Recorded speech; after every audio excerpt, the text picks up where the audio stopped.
আমরা যারা আর্টিস্ট আমাদের সবারই বড় পর্দা নিয়ে ভাবনা থাকে, আমারও আছে সবার মতোই। আমি এরকম কোনো স্ক্রিপ্টেরই অপেক্ষা করছি যে স্ক্রিপ্টটা পড়লে আমার মনে হবে যে আমি এই গল্পটা করতে চাই।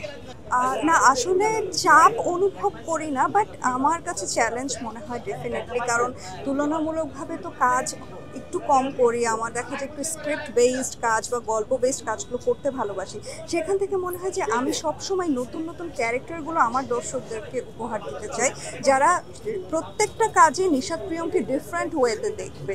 দেখা গেছে আমার মানিহানি, মহানগর, মিশন হান্ডাউন, অদৃশ্য এবং ফ্যাকরা এত এত সিরিজ করেছি, প্রত্যেকটাতে আমার মনে হয়েছে আমি খুব ইউনিক ইউনিক ক্যারেক্টার প্লে করেছি, কোনোটার সাথে কোনোটা মিল নেই।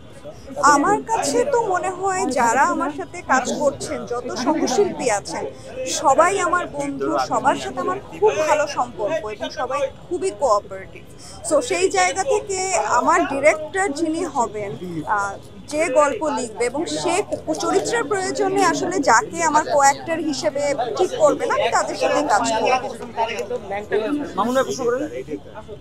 তখনকার অভিজ্ঞতা যেটা হচ্ছে, সবাই বলছিল জুলাই আগস্টে আমরা শুটিংটা করেছি এবং সেই সময় আসলেই দেশের অবস্থাটা খুবই ভয়ঙ্কর ছিল।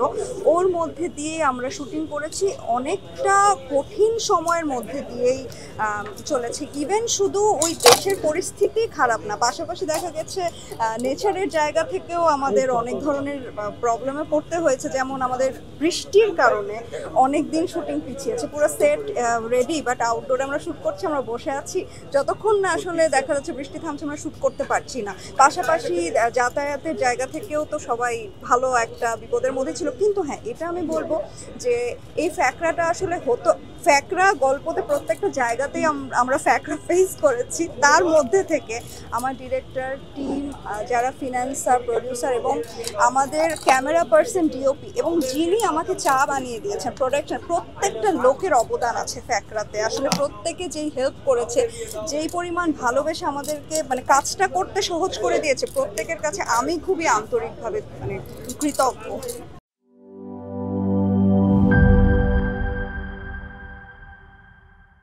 প্রাণ স্বাদের মশলা, স্বাদ বাড়ায়, ঘ্রাণ ছড়ায়।